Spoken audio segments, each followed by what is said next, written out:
Bismillahirrahmanirrahim. Bismillahirrahmanirrahim. Allah Ar-Rahmani dat kang maha welas. Ai fid dunya tegese ana ing dalem dunya, Ar-Rahimi tur dat kang maha asih. Ai fil akhirati tegese ana ing dalem akhirat. Kelawan nyebut asmanipun Allah dat ingkang maha welas lan maha asih wonten ing alam dunya ugi wonten ing alam akhirat. Wa Ahmadu lan nyeritakake sapa Imam Ahmad wa Muslimun lan Imam Muslim.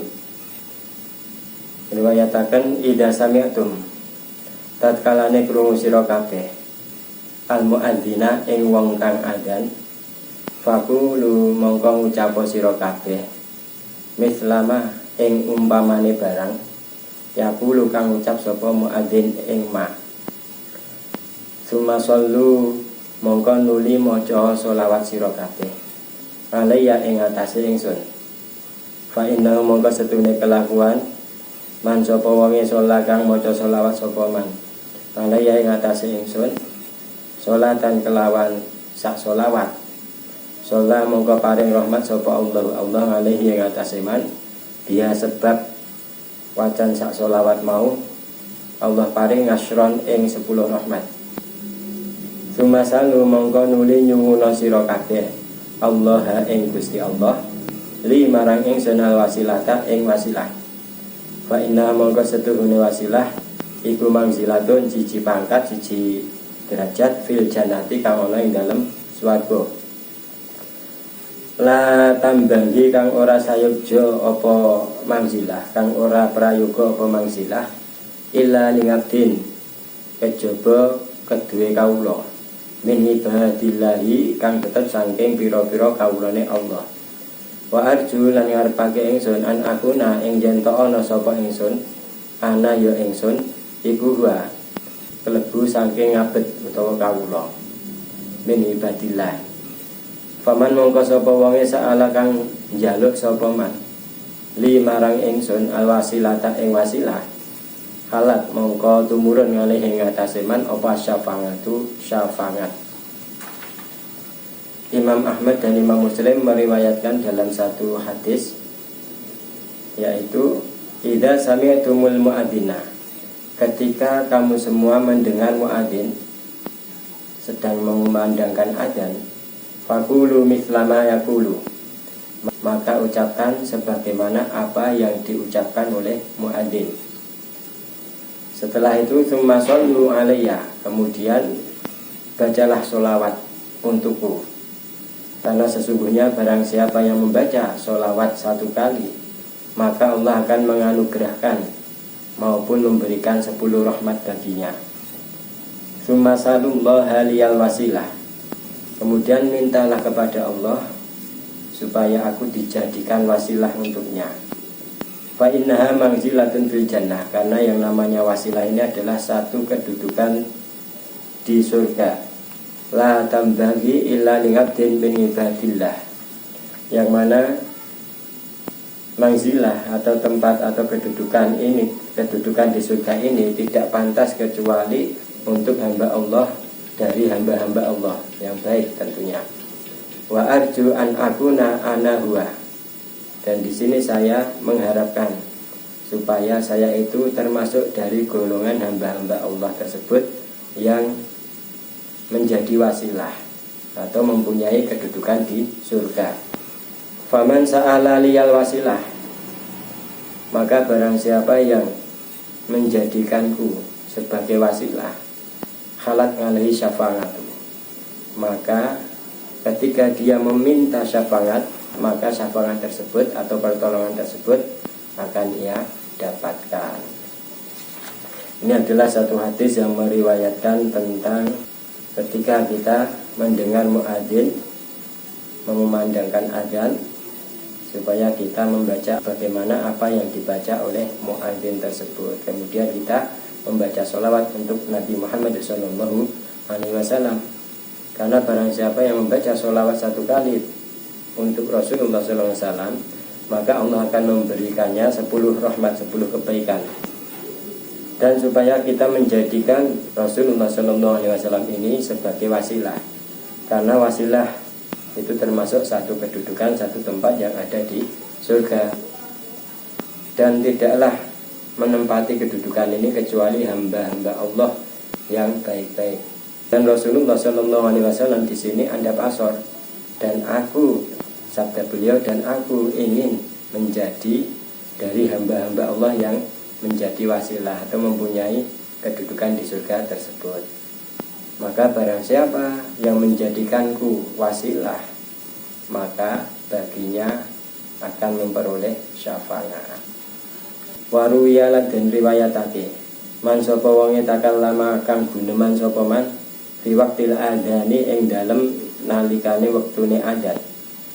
Khifa mongko dikuwatirake alaihi ngatasi man apa zawalul imani, ilange iman.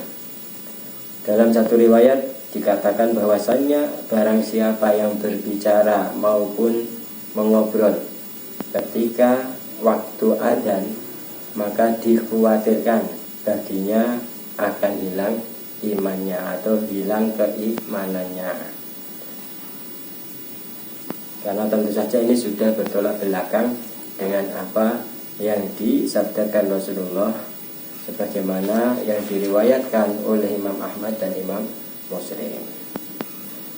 Artinya di sini larangan supaya kita itu menjaga diri ketika sedang berlangsung adzan, maka sebisa mungkin kita tidak berbicara maupun jagongan, mengobrol dan lain-lain.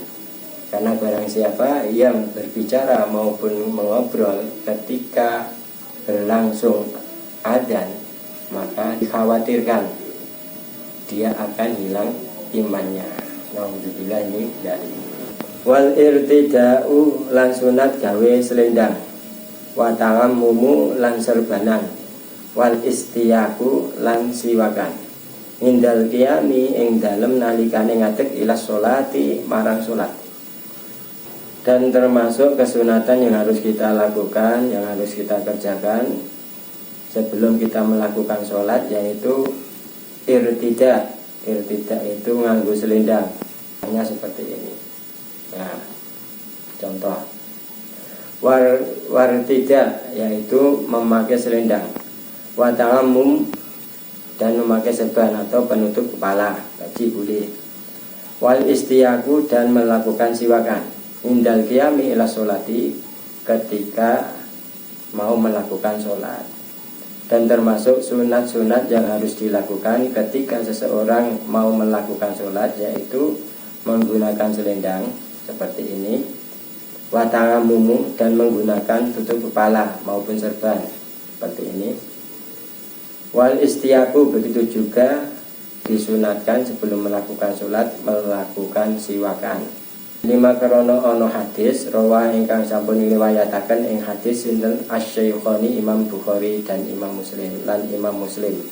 Dikarenakan ada satu hadis yang diriwayatkan oleh Imam Bukhari Muslim yang menyebutkan atau memerintahkan kita melakukan hal-hal tersebut.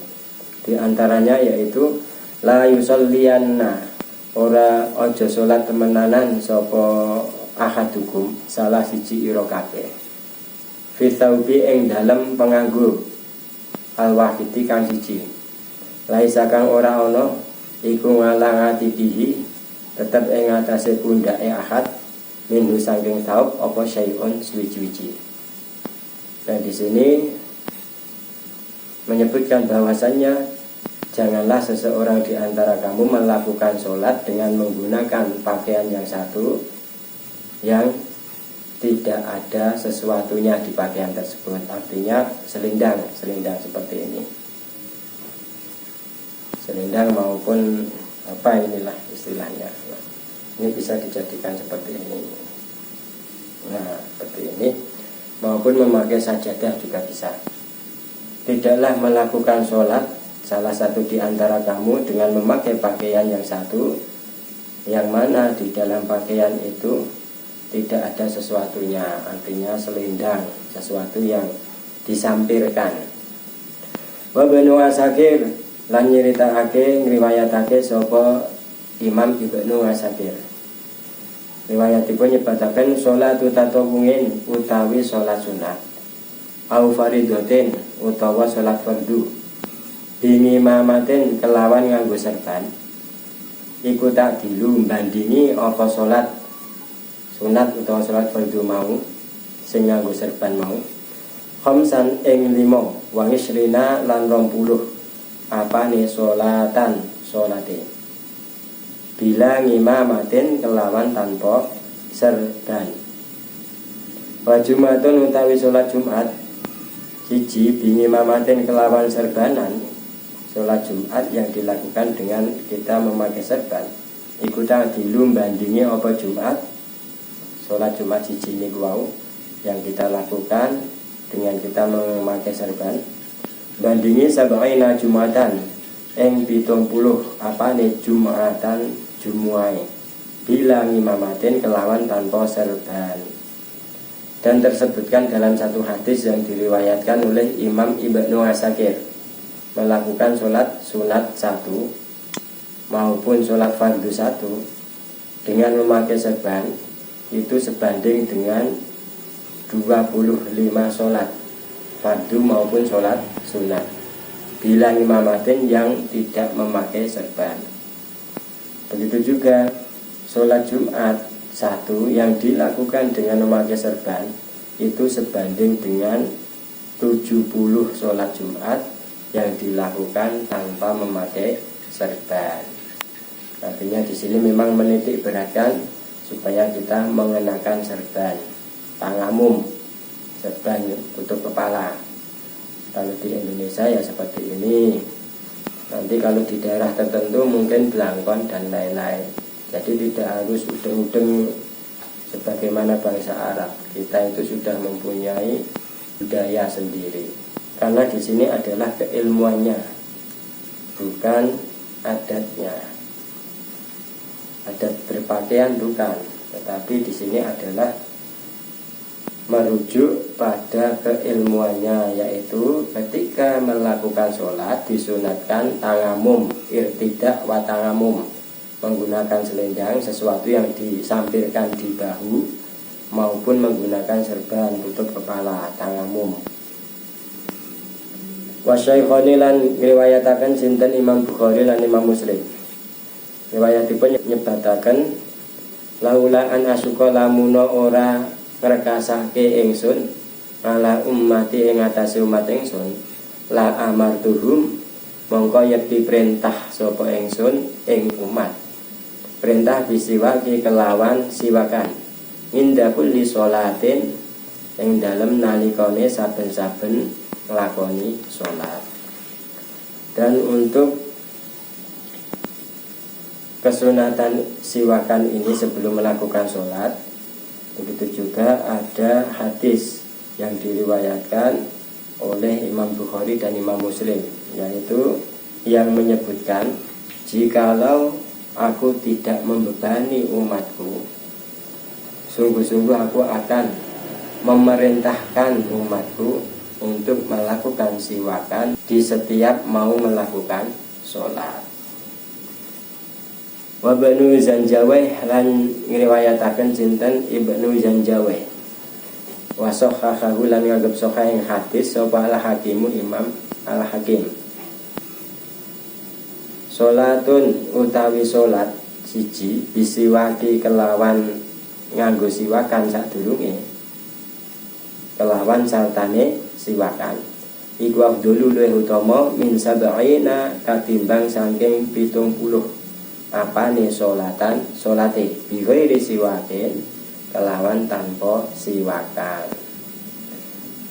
Dalam hadis yang diriwayatkan oleh Imam Ibnu Zanjawih dan Imam Al-Hakim menganggap hadis ini hadis sahih, menyebutkan bahwasannya melakukan sholat satu kali disertai dengan bersiwak atau melakukan siwakan itu lebih utama dibanding melakukan sholat 70 kali dengan tanpa melakukan siwakan.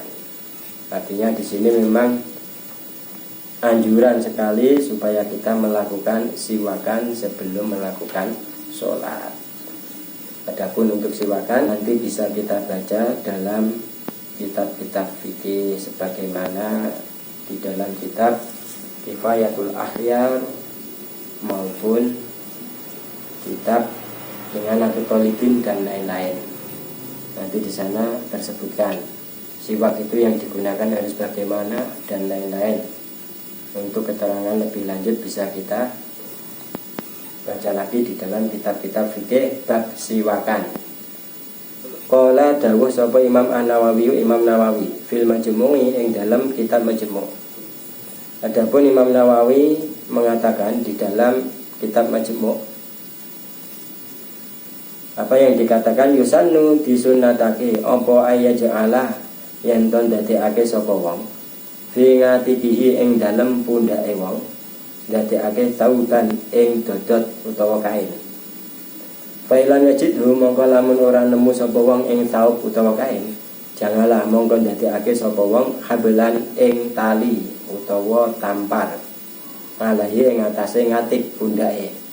Hatta la yahlua hingga ora sepi apa ngatib pundak, ora sepi min syai'in saking suwiji-wiji. Wayukrahu lan dimekrohake apa tarku dzalika ninggalake mengkono-mengkono ja'lu sauban fi ngatibihi kakas fi roksin kaya buka sirah. Imam Nawawi di dalam kitab Al-Majmu' mengatakan bahwasannya disunatkan ketika seseorang melakukan sholat itu menjadikan di kedua bahunya itu kain maupun baju maupun kain yang disampirkan seperti ini. Fa'ilam yajidhu, ketika dia tidak menemukan kain, janganlah hablan alaihi, maka disunatkan untuk menyampirkan tali di bahunya. Hatta la yaghluwa min syai'in, sehingga bahu tersebut tidak sepi dari sesuatu. Ini sebagaimana pendapat Imam Nawawi di dalam kitab Al-Majmu'.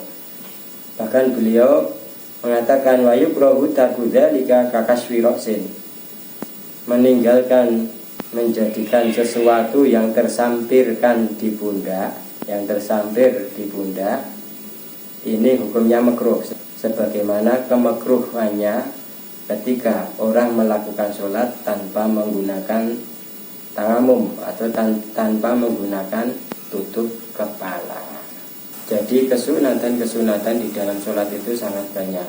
Di antaranya ada kesunatan-kesunatan yang dilakukan sebelum kita melakukan sholat. Ada sunat-sunat yang dilakukan ketika kita melakukan sholat. Ada kesunatan-kesunatan yang dilakukan ketika kita selesai dari sholat. Pun mengatakan mugi-mugi manfaat ila akhirih wallahu a'lamu bissawab. Bismillahirrahmanirrahim. Allahumma inni astagfiruka ma qara'tuhu wa ta'alamtu fa'tuhu ilayya inda hajati ilayhi. Subhanaka Allahumma bihamdika asyhadu an la ilaha illa anta astaghfiruka wa atubu ilaik. Allahumma shalli ala sayyidina Muhammad wa ajilil ghaib wa anjam min baini salimin wa ala alihi wa sahbihi wa sallim. Al-Fatihah.